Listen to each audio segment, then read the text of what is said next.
All right, you guys, we are officially talking about why you cannot stop eating the entire bag of chips, the entire bowl of popcorn, and the cookies, Girl Scout cookies this time of year, anyone?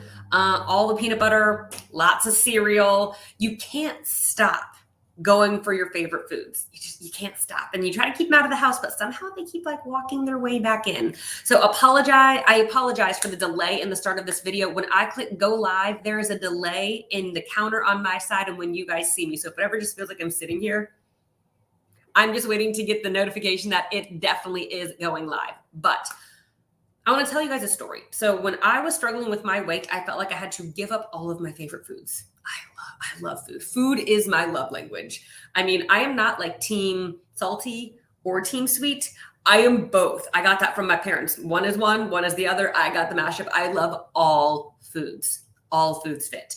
So I felt like that I needed to really limit my options to be healthy. You know, tilapia, all the fit chicks ate tilapia, steamed broccoli, and asparagus. A white rice was a big thing you saw, cauliflower rice, egg whites, and spinach.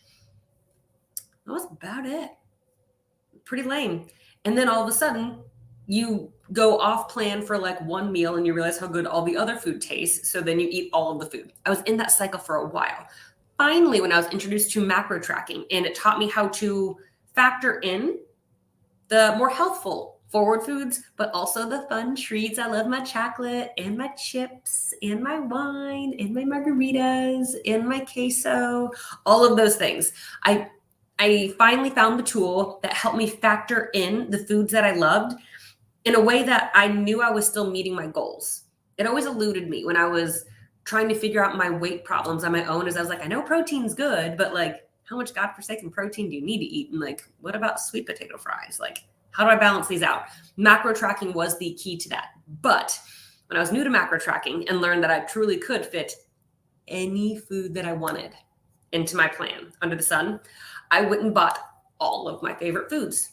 I had like probably 5 boxes of cereals. This is when I lived alone, like 5 boxes of cereal, bags and bags of granola. Granola is like a thing for me. I think I was even into like Goldfish, like flavor blasted, every flavor they had, like you name it, I bought it. My pantry, you would have thought I had 7 children with terrible eating habits and probably all needed dental work for all the stuff that I had in there. It was so overwhelming with the amount of food that I bought because you could fit it all in. Yay! And I kept losing control around all of that food. I'm like, shit, what am I doing wrong? I can fit all this in. Why do I keep overeating? There is something called the disinhibition reflex, which took me down lots of times.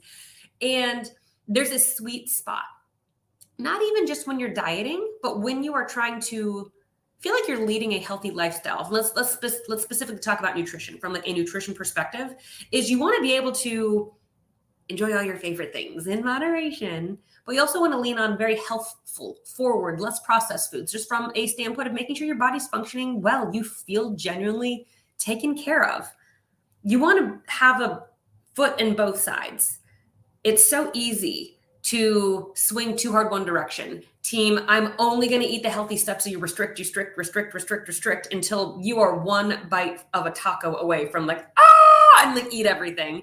So there's too much restriction where you're just one bite away from your favorite food, just breaking. And then on the other side, there's too much freedom where it's like information overload. Like when you get on Instagram, when you get on TikTok, there's just so much information that sometimes you're just like, nope, you just kind of shut it down. So in the realm of nutrition, if you restrict too much, you are going to break eventually. We both know it's going to happen because it's probably happened at least once before. But on the other side, the disinhibition reflex, I can say it, is you have too many options that you completely lose your ability to exercise self-control. So every time I opened my pantry, I had to exhibit self-control because all of my favorite food was there. All the cereals, all the crackers, all the chips, all the cookies, everything was there all the time. So when you have that many options and you are that overwhelmed, it is damn near impossible for you to maintain composure and self-control for any length of time. You are only a matter of time away from breaking. Kind of like if you go to eat at the Cheesecake Factory. If you walk in there and you are super hungry, you're going to have a hard time getting through the menu without ordering a few extra things that you probably don't need. It's just so much information. Eventually, I'll take a few of these. Like, just start bringing food out. I'm so hungry. It's so much information. So in this disinhibition reflex, it teaches us that you don't want to restrict all of your favorite foods. But just because you're tracking macros and everything can fit, it doesn't mean you need to buy everything all at the same time, because then you're also only a matter of breaking and eating everything. Extremes are bad in most situations in life, especially when it comes to weight loss and like nutrition management. So we want to live in the middle. You want to be able to have some of your favorite foods, but don't have all of them in the pantry at the same time. For me, it was like, all right, I can have like 2 boxes of cereal, a granola, and maybe like a bag of chips or some popcorn, not 12 of each option. You need to be able to have a couple of your favorite snacks on hand, but not feel like every time you open the pantry, you're like, which one, oh, this one or this one, no, that one, a little bite. I'm gonna have a handful of that. This one doesn't count. And just start eating out of the pantry.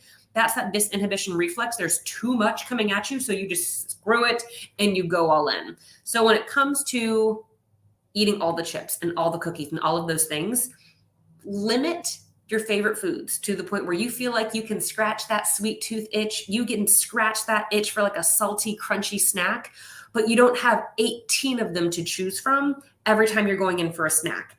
Live in the middle. Don't restrict to the point where you can't have any of your favorite foods, but don't make it a challenge every time you open your pantry to not have 12 different snacks.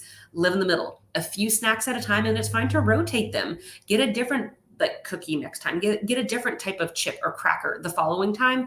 Rotate your favorite foods, but you don't want them all at your arm's length at once, because eventually you will not be able to maintain control around it.